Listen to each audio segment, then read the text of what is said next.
¿Cómo andan, queridos teófilas, teólogos, teólogas? Vamos a hablar de la parábola del grano de mostaza. Ya dijimos hasta el momento que una parábola en algún punto es una historia, una history o una story, siguiendo el caso correspondiente, que nos invita a modificar nuestra conducta para vivir según la conducta del reino. Por eso siempre va a empezar con una suerte de introducción. En el caso obviamente de la Biblia, la introducción está siempre ligada al reino de Dios o al reino de los cielos, dependiendo de si es Mateo o Marcos y Lucas. Va a estar esa historia contándonos algo bastante bien específico. A veces puede resultar un poco enigmático, pero la gran mayoría de las veces es sumamente sencillo el mensaje que quiere dar. Y una conclusión que va a mover y nos va a instar a tener que decidir entre seguir el mensaje que nos da la parábola o no seguirlo. No hay muchas medias tintas, no hay cosas complejas, a veces hay que decir sí o a veces hay que decir no, punto.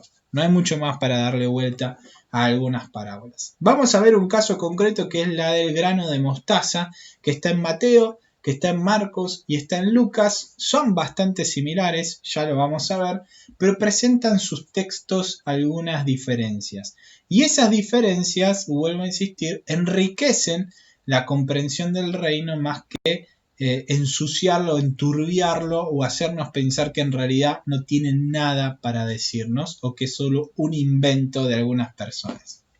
Veamos entonces las similitudes, veamos las diferencias, veamos qué significan esas similitudes y diferencias, veamos el sentido de la parábola en cada uno de los evangelios y qué nos invitan de forma particular a realizar en cada uno de esos evangelios.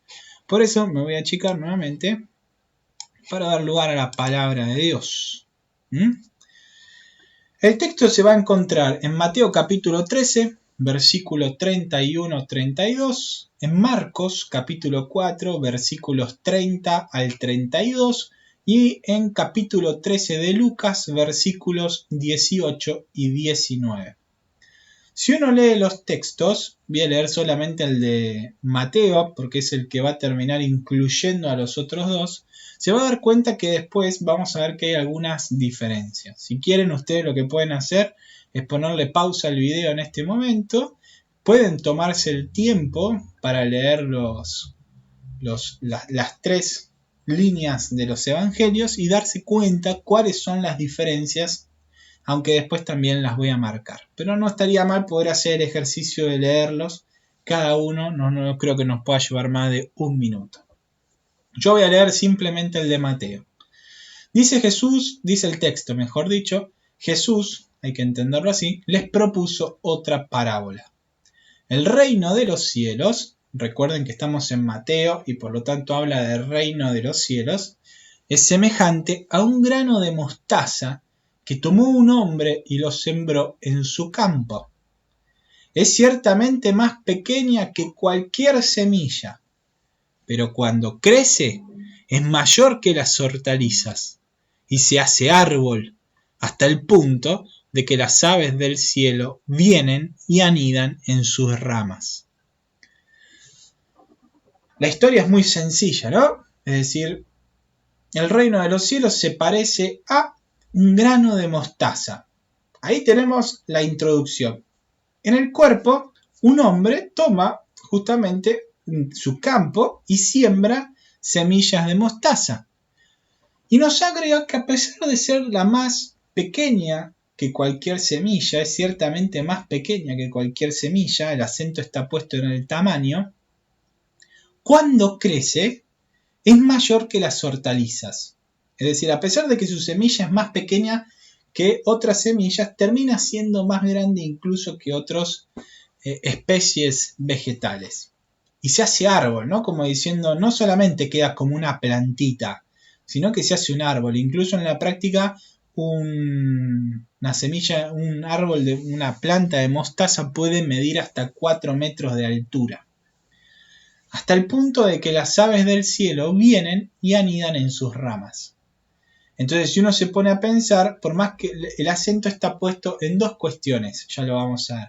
En principio, en el crecimiento, pero también en el contraste entre lo chiquito de la semilla y lo que llega a ser realmente el arbusto, la hortaliza esta. ¿Cuál es entonces? Analicemos introducción, cuerpo y conclusión en cada uno de los textos. En los tres vamos a ver que la introducción es exactamente igual. No hay muchas diferencias. En Mateo va a decir les propuso y en Marcos y en Lucas decía también.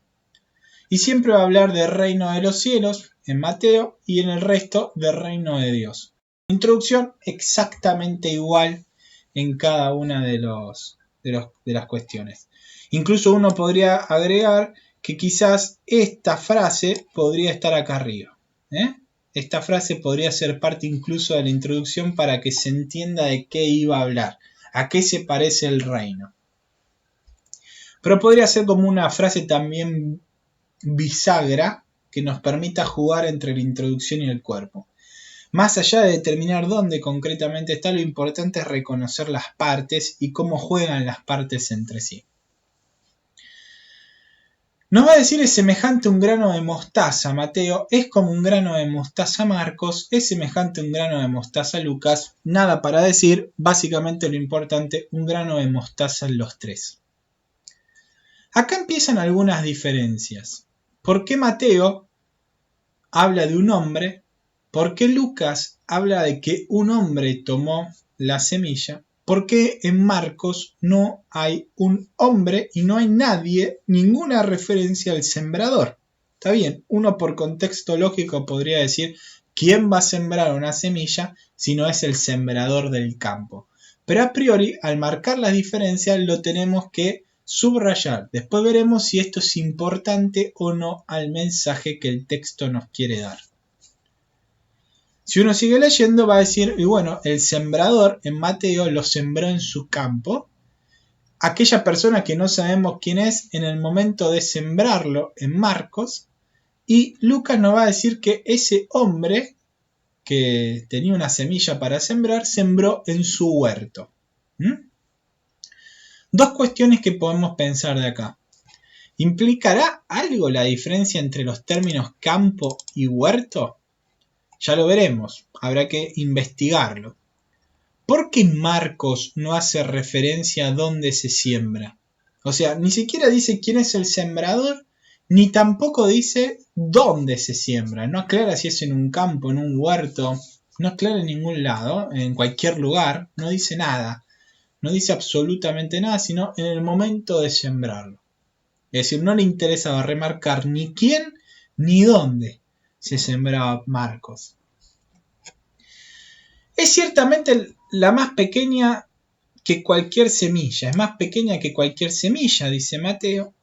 Marcos va a decir es más pequeño que cualquier semilla que se siembra en la tierra. Entonces, bueno, no dijo dónde, pero al menos está diciendo en la tierra, que es el lugar lógico. Y Lucas no dice absolutamente nada de esto de lo pequeño de la semilla, lo cual debería llamarnos la atención. ¿Por qué Lucas no dice nada con respecto a que la semilla de mostaza es la más pequeña, o al menos una muy chiquita? Sigue el texto. Cuando crece, dice Mateo, esa semilla en el campo es mayor que las hortalizas. Marcos va a decir que una vez sembrado, crece obviamente la semilla y se hace mayor que todas las hortalizas. Hasta ahora Mateo y Marcos dicen lo mismo. Pero ¿qué pasa en Lucas? Lucas va a poner el acento en que creció hasta hacerse árbol. El tema es el siguiente. Uno podría preguntarse por qué Lucas elige el término árbol, por qué Mateo y Marcos utilizan el término hortalizas, pero presten atención a lo anterior. Mateo y Marcos hablan de que era la más pequeña, Marcos también dice lo mismo, y dicen finalmente que era la mayor y la mayor. Mientras que Lucas no decía que era la más pequeña y dice que creció hasta hacerse árbol. Por lo tanto, uno podría presuponer que la intención en el relato para Mateo y Marcos va a estar en el en la comparación entre lo chiquito y lo grande que va a terminar siendo. Mientras que en Lucas uno podría decir a priori, o a posteriori después de leer esto, que Lucas está más interesado en el proceso de crecimiento del reino, ese camino que la semilla va haciendo hasta hacerse árbol, que en que sea algo chiquito y después termine siendo algo grande. Esto va a ser algo fundamental para poder interpretar el sentido del texto. Hasta el punto de que las aves del cielo vienen y anidan en sus ramas, dice Mateo, y echa ramas tan grandes que las aves del cielo anidan a su sombra, dice Marcos, y Lucas nos va a decir que las aves del cielo anidaron en sus ramas. Dos preguntas. ¿Por qué Marcos y Lucas enfatizan la grandeza de las ramas y Mateo solo la sombra? ¿No será porque están enfatizando lo grande en contraposición de lo chiquito? En el caso de Marcos, Lucas, ¿por qué pondrá la grandeza de sus ramas? ¿Querrá hablar del proceso también que se está haciendo y que ese proceso ha generado grandes ramas en el árbol o en el vegetal? ¿Y por qué Mateo habla de la sombra cuando los otros no hablan de las sombras?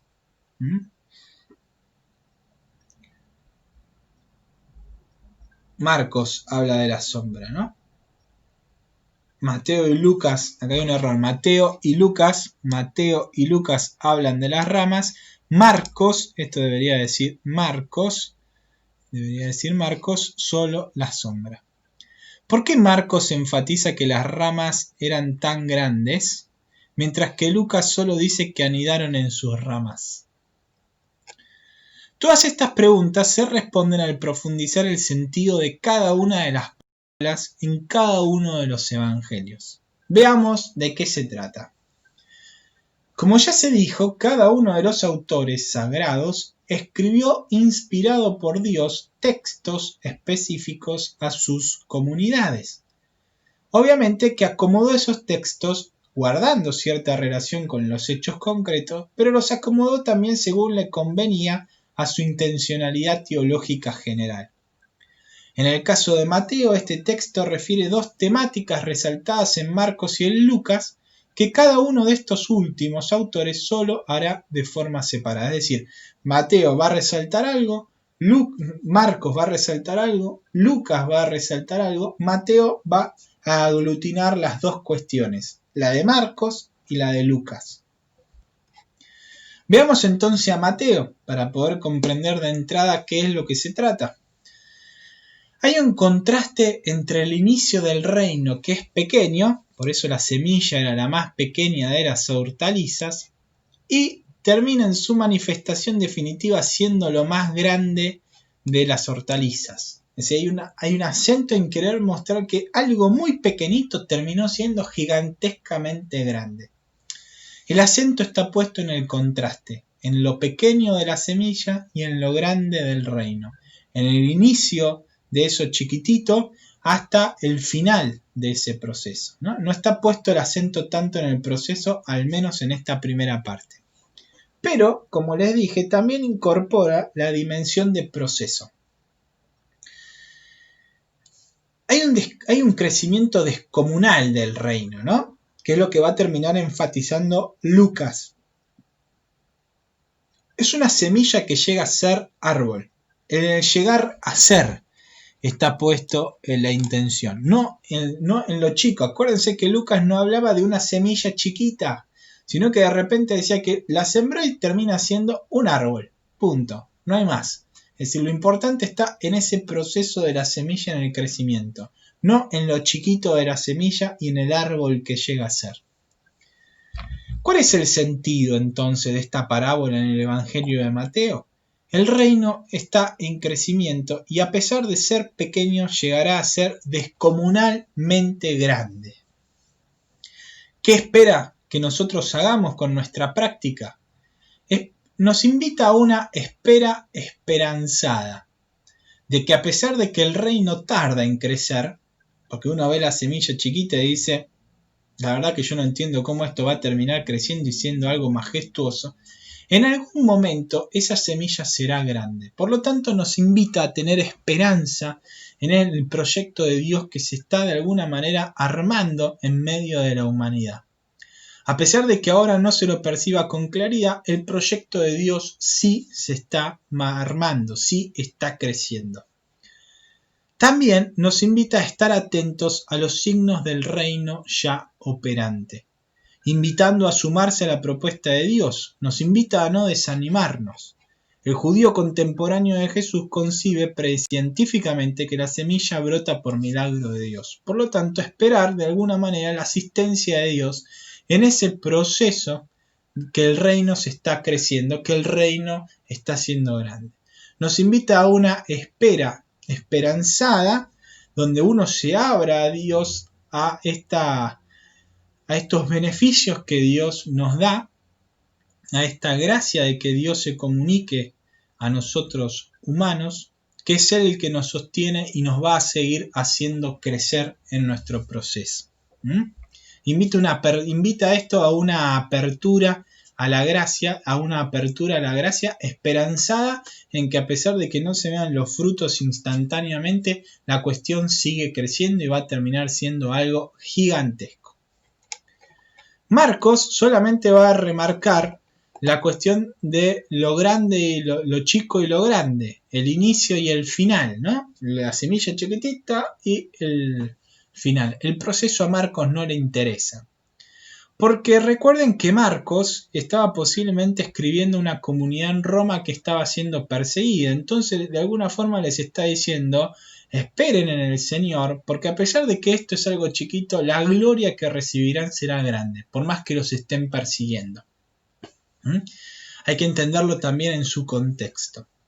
Lucas, que todo su itinerario nos habla de un camino de Jesús hacia Jerusalén y después desde Jerusalén, Hechos de los Apóstoles, hacia el mundo, nos hablará de la expansión de la predicación de la palabra por la asistencia del Espíritu. En algún punto nos habla también de un camino catequético, por eso está acentuado en el proceso, no tanto en lo chiquito o en lo grande de que terminará siendo el reino por esta semilla de mostaza o el árbol que generará, sino en ese proceso de ir convirtiéndonos, de ese proceso catequético de ir dándole cada vez más lugar a Dios en nuestra vida.